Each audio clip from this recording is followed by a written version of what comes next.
Айде, ел. На камерата ги наснимат. Това са, брат, че нагоре. Един специален поздрав от Македония до Канада, така да кажем. Тук се сбарява с дружините да се честит на твой 19 имендан. Рожден. Все так да се изпълнят. Здраве, среќа, пари, любов и така натам. Значи това се и ти конечно напълни 19 години. Това е дата, защото трябва ти да се гордееш. Тази бройка много ти посако муста по живото. Факултета все да ти тръгне като ще трябва. Може и не трябва, вече имаш доволно. Толкова от мен. Това са братче. 1 април и не е важно, че трябва да се гордееш сериозно. Не, добре.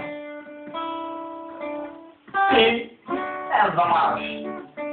Съзнаваме. Много дълго съзнаваме. Са поминали много добри денове. Се надявам, има още по-добри от ти. Така, чекаме да си дойдеш. Поздрав ти се наява. Това са братче и аз искам да ги почеститам рожден ден от тук, където сме вече с това. Да си изпълнят много желби, здраве, пари, много жени. Баба ти по-често дойде тази година да дойдем. Стану сега свободен. Да се дружиме.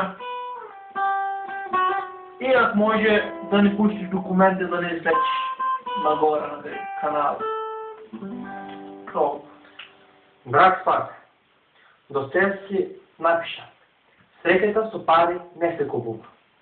Исто така тој напиша и дека парите не се пријател на човекот. Ти отиде да ја бараш својата среќа надалеку. Се надвам дека ја таму ја најде среќата. Па јас сакам од сестрата да ти посакам среќа роден ден и многу среќа и среќен роден ден. Srećen rodен ti, srećen rodен